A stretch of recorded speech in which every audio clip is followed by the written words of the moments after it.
I mean, I just find it really interesting. Here, this is talk about everything. Because there's just so much to talk about. Prove ourselves worthy of the majority. Millennial History. Welcome to Millennial History. In this podcast, we speak with millennials who lived big moments in recent world history from up close. In the previous episode, we met Joanna and Catinca.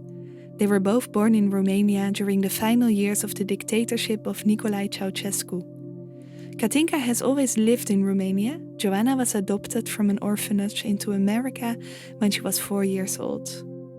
They painted a picture of a dictatorship that reminds of the Hunger Games, The Handmaid's Tale, or North Korea, complete with the cult of the great leader, forced pregnancies, complete state control, and a lack of everything. In this episode, Catinca and Joanna talk us through the revolution, the Wild West of the 90s, and the way people adapt to massive changes in society and in their relationships.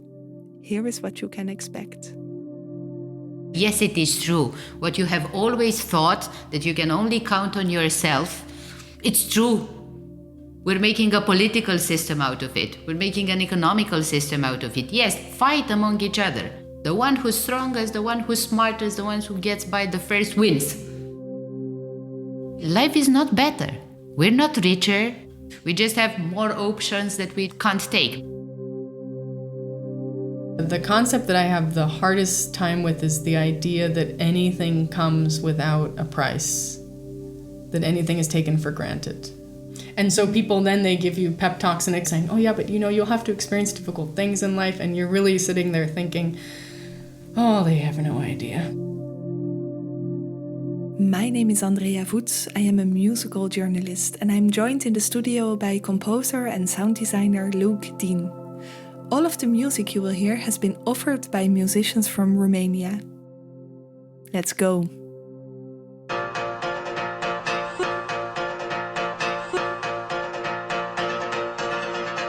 The international powers wanted Ceausescu dead as much as we did.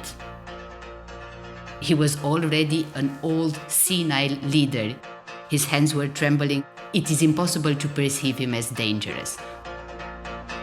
We needed the whole structure underneath Ceausescu to be eliminated in order to actually make a change. But they sacrificed him, he was sort of the sacrificial lamb, in order to make us feel more empowered than we actually were.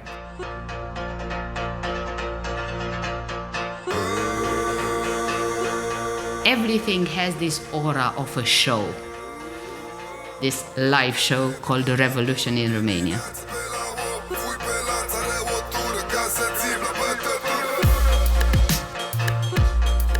What was happening here was fake. We were not a big nation, we were not rich, people were not happy, we were not equal, we were not a community. Now we pretended we were. We did not love our leader. We were the only country in the Eastern Bloc who killed their leader. We shot Ceausescu in the back on Christmas. I mean, we're very peaceful, we're very kind, we're very poor, we're very fragile, but at the end of the day, we just shot him in the back, and it was televised, and we made a show out of it. The world was watching.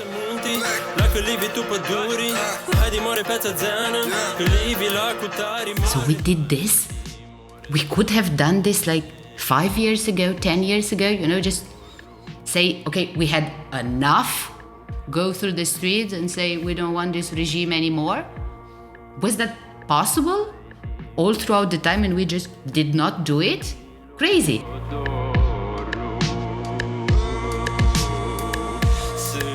I remember from the discussions within the adult group at my place, yes, that relatives were calling one another and asking, is this really happening? Do you really believe this is happening? Are we really free now?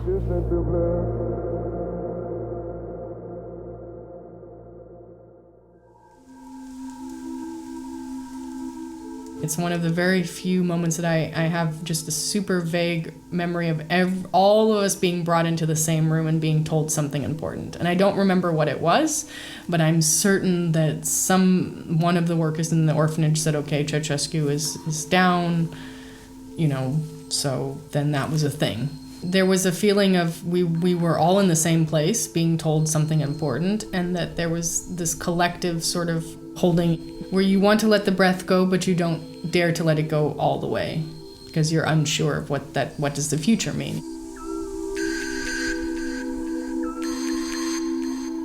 When you are a part of a culture that has been so severely affected by a historical event and that event ends, you also feel the energetic shift. You feel the release of the people around you, although there's always, especially in the East, there's always a release, but then wondering, okay, well, who's next going to come in and control us? Are we next in line to control our own destiny?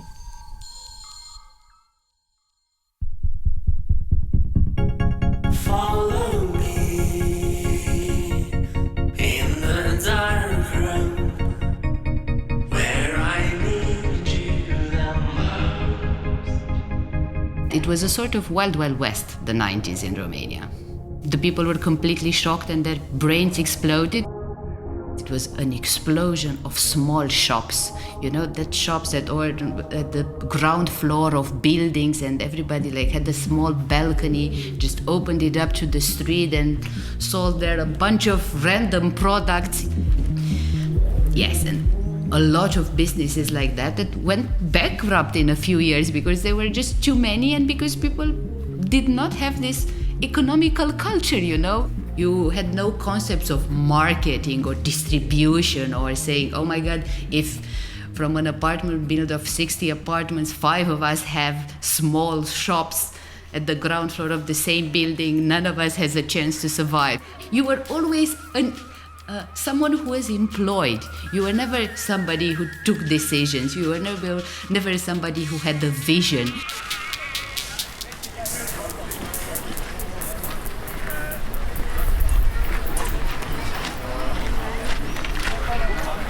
The only thing that was sure within communism was the fact that you had a job. And you could be sure of that nobody will kick you out. I mean, it was in nobody's interest for you to be unemployed. And suddenly now you are free, you can say whatever you want, but you have nothing to be sure of anymore. It was completely insane. Completely insane. I think it felt even harsher what happened in the 90s when differences around us appeared. So I remember also the revelation of the first Coca-Cola I ever drank, seeing Snickers, the McDonald's. That was like wonderland. I mean, we had no concept that those things existed. And once they appeared, our universes just expanded. And of course, we wanted that. We did not want the potato stew that my grandmother and my mother made all throughout my childhood.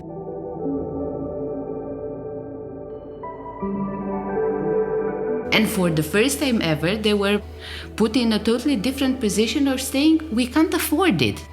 Because that would be a new thing to say, we can't afford it. Absolutely. Until now it's not available. So I did not perceive it as something that we can't have and the others can. It's just not available. We are trying to find it, it's just like going through the woods and searching for magic mushrooms. And now it was suddenly, that's not for us. And it was very hard, for a child to actually accept that it's finally available. But what, are we actually poor? I remember asking myself this question somewhere around 1991, started school and saying, oh my God, we are actually poor. I thought everybody had the same, but this is not valid anymore. You have to adapt. When I came to the States, nobody learned Romanian for me. I had to learn English. I definitely remember until about age 6 easily multiple instances where I just did not understand what was going on. I mean, I understood the words, but I didn't understand the context. I never really understood why things happened. I stole a pack of gum when I was 5, and I didn't understand what this stealing thing was. You know, I just wanted it, so I took it. And my parents were explaining to me, you know, when you steal and you don't pay for something, it's very bad, you have to pay for it. And I just remember in my head putting together, okay, not allowed to take it without giving this paper thing, you know? It took me a while to understand. I kept doing it. And I also remember going to the polls when Clinton was being elected president with my parents. This is one of my strongest memories as a child, for sure. Because also I was just allowed to run around the polling stations and pop up in between someone's stomach and the edge of their polling table and say, oh, who are you voting for? With my Eastern European accent. And my mother explained to me, we're voting for who the leader of the country is. And she also always explained to me in relation to where I came from. So then I also understood very much what democracy was because of the way that it was explained to me. Not that it was an inherent right, but it was that this is what we do in this country because we have decided that this is the system that works best for us, and we have a certain amount of agency that where you came from did not exist. The system changed without offering time to the people to change. The system did not change as a consequence of the change that occurred within the people. So they wanted freedom, but they didn't understand by freedom what the Western world understood by freedom. They didn't value the fact that they could finally go to the supermarket and have 7 brands of yogurts to choose from. They still bought the old one, the one they recognized. And the younger generation, of course, wanted to try all the other 6 brands of yogurts that did not exist there before. And my grandmother wanted to cook the same things, to wake up at the same hour, to go to the market and buy every ingredient where she was used to have the upper hand that she has somewhere in a drawer, 2 packs of cigarettes and 1 pack of coffee. For the bribe, in case of need. Yes, in case of need, yes. And she still kept those things. I remember that she still kept that habit quite late into the 2000s of keeping meat in the fridge, you know, when she found some good piece of meat and she bought it, and then she kept it like for 3, 4, 5, 6 months in the fridge in order to use it when we come to visit, because her brain just couldn't register the fact that now it's available and she could buy the same meat 2 days before we arrive, or even in the day when we arrive.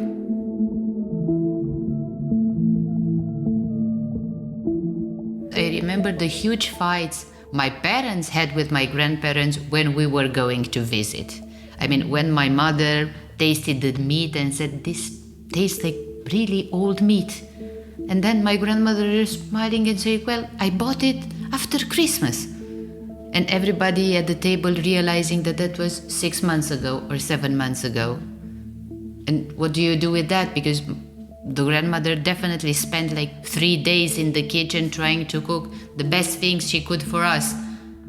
How do you handle that? You try to be faithful, and sometimes you're cruel. Do you break her heart? You are mine, then you live. Or just engage in the game once again, the charade, and play this little thing for her so that she feels appreciated.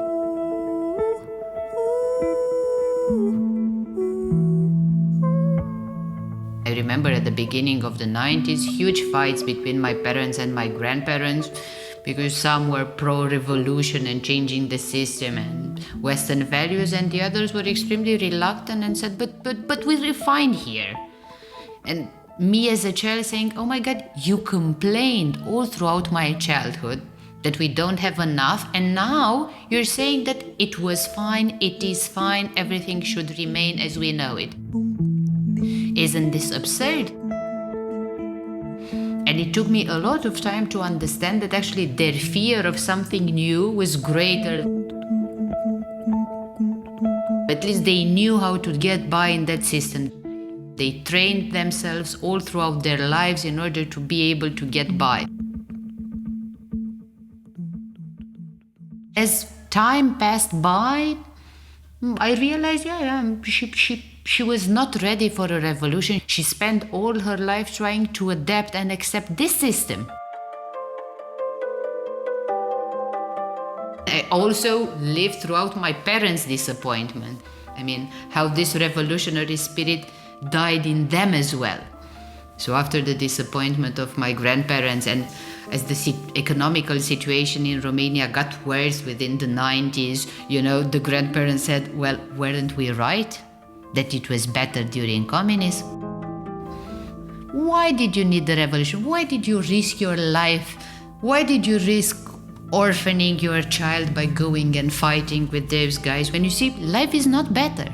We're not richer. We're not eating anything new or better anyway. We have no perspectives. We just have more options that we can't take.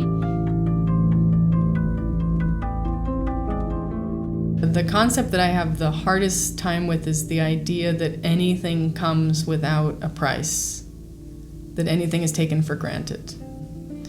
I have a very difficult time with these sort of cultural mile markers, that at a certain point you're supposed to have a certain thing happen to you. Because I turned 16, I should get a car and a driver's license. I mean, I thought, well, you should get a car and a driver's license if you need to drive. There is a lot of expectation put on other people in terms of, oh, you shouldn't treat me like this because, you should always be treated well. If I were to compare it to the Western culture, is the lack of entitlement. You're always questioning what you're actually entitled to. Life happened to you. While the Western mentality is that you create your own life, you are the creator of your own environment, which is a lot more empowering. If you're just a piece from the puzzle, if somebody else is impacting you always, then you don't develop this sort of drive of doing, changing, engaging, testing new possibilities. And that sort of keeps you enslaved to your own condition.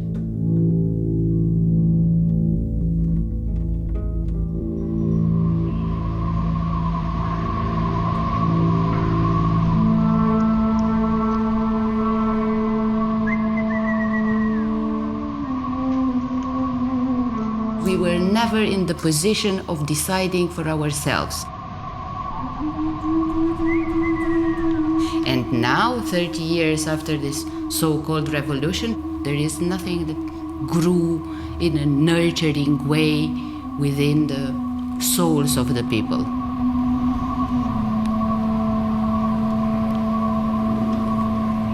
It is only trauma, it is only things that were hurtful, it is only disappointment, there were only leaders that disappointed the people, everybody stole, everything that was built throughout communism was dismantled, but on the other hand, we did not put anything in its place. We were not able to do that.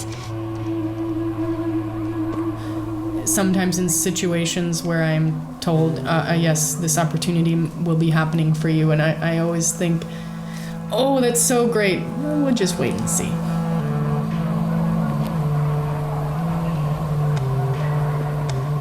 Let's just wait until it can't be undone.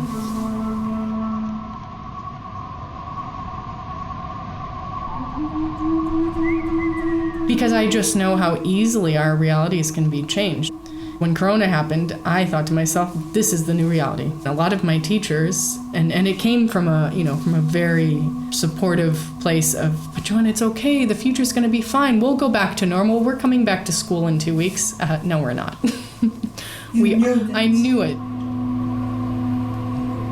A lot of my American comrades oftentimes call me pessimistic, but I prefer to just call myself a realist. Not that I think everything will be negative, but I think that negativity is always, a negative outcome is always a possibility, and to accept that. So, oh, but you're so pessimistic. I said, no, I'm just realistic. And so people then, they give you pep talks, and it comes from a really lovely place, and they're saying, oh yeah, but you'll have to experience difficult things in life, and you're really sitting there thinking, oh, they have no idea. They have no idea.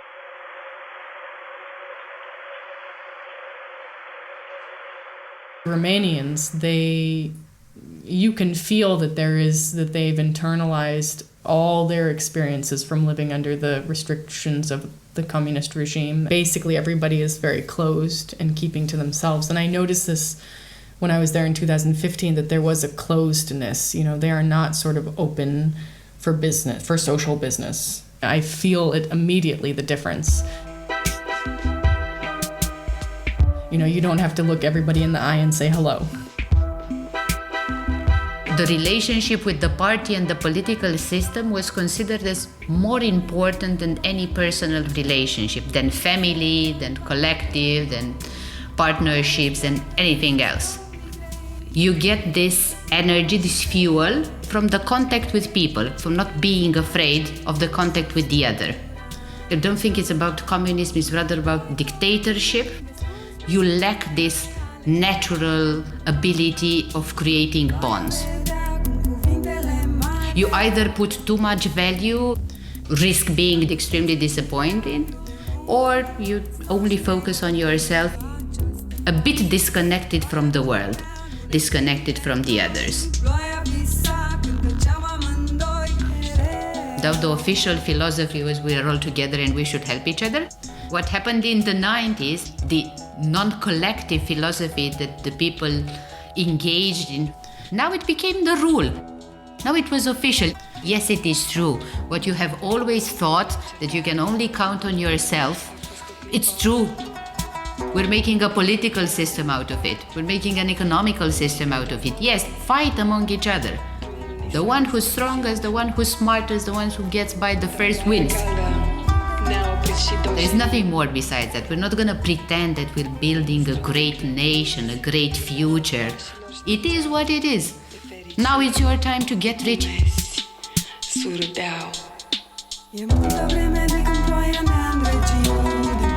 This capitalist infusion that came at once and that made the perfect storm. You don't trust the others, you don't trust your own people, whom should you trust?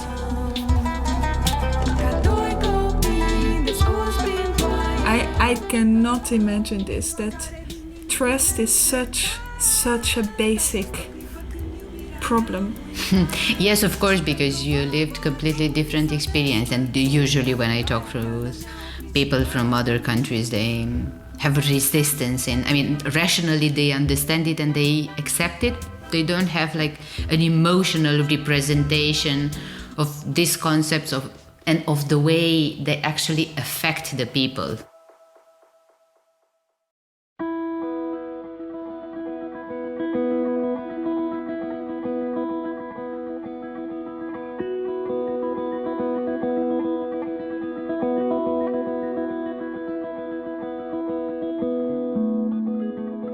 It's difficult for me to ask for help.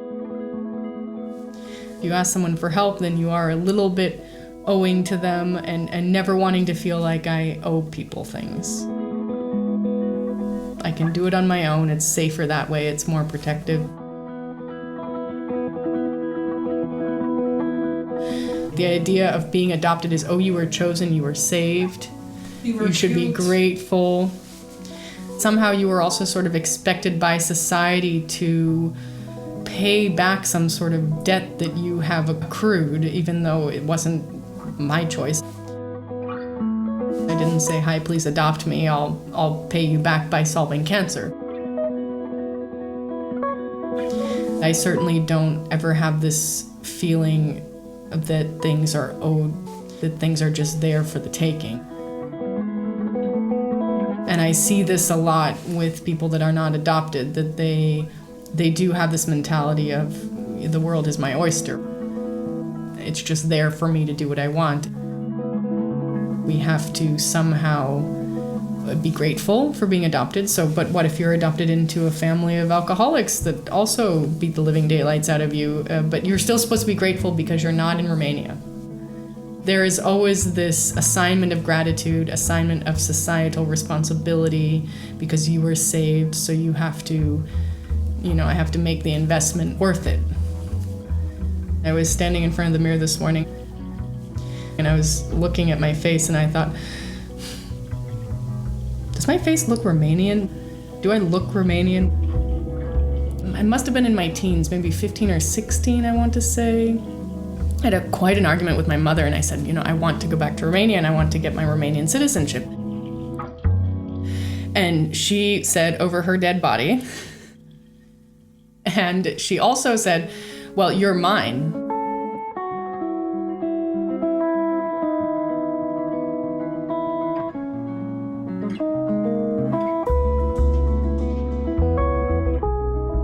This show was created by Resonate Productions. We make musical journalism about emotional blind spots.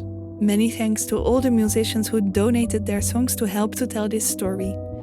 Subkarpach, Simina Priescu, Karpovnot Kasparov, Georgi Dumitru, Sanem Kalfa and Cosima Opartan.